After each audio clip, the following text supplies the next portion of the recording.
Everyone, আমি makeup artist পূজা চলে এসেছি নতুন আর একটা মেকআপের ভিডিও নিয়ে। তো দিনটা ছিল 18 এপ্রিল। এই দিনের আমার লোকেশন ছিল ইথুয়া ডহরি। তাই সকাল সকাল বেরিয়ে পড়েছিলাম আমি আর আমার স্টুডেন্ট লোকেশনের উদ্দেশ্যে। আর যেহেতু এই দিনে আমার ব্রাইডটা ছিল মুসলিম ব্রাইড, তাই আমাদেরকে অনেকটাই সকালবেলা বেরোতে হয়েছিল। আর আমি ট্রেনে গিয়েছিলাম, বাসে অনেকটা টাইম লাগবে বলে তাই ট্রেনে করে গিয়েছিলাম। নেমেই প্রথমে আমি চলে গেছিলাম একটা ফ্লাওয়ার শপে দিদির জন্য কিছু ফুল নেওয়ার জন্য, আর দিদির জন্য একটা বুকে নিয়েছিলাম। আর এই দিন সকাল থেকে ওয়েদার ছিল মেঘলা আর প্রচণ্ড বৃষ্টি হচ্ছিল। যাই হোক, বৃষ্টির মধ্যেই আমরা লোকেশনে পৌঁছে যাই। স্টেশন থেকে অনেকটাই দূরে ছিল। তো ফাইনালি আমরা দিদির বাড়িতে পৌঁছে যাই। আর প্রথমে দিদিকে শাড়িটা পরিয়ে নিই, দেন মেকআপ করাতে বসাই। তো দিদিকে জিজ্ঞাসা করেছিলাম দিদি কেমন কী লুক চায়।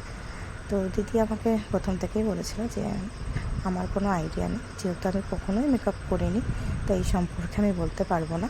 তো তোমার আমাকে যেরকম ভালো লাগবে তুমি তোমার মনের মতো করে আমাকে সাজিয়ে দিও, যেন আমাকে একটু ভালো লাগে, ব্যাস, আর কিছুই না।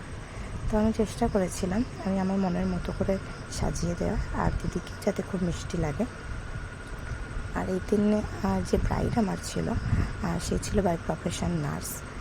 তো যাই হোক, আমি পুরোটাই চেষ্টা করেছিলাম হালকার মধ্যে রাখতে, যাতে খুব লাউড না হয়, যেহেতু দিনের বেলা ছিল। দিনের বেলা মেকআপ খুব একটা লাউড দিলে ভালো লাগে না। তো এটা ছিল আমার ফাইনাল লুক। তো তোমরা সবাই জানিও সাবনামটিকে কেমন লাগছে, আর যদি ভালো লাগে অবশ্যই একটা কমেন্ট করে বলো। Thank you.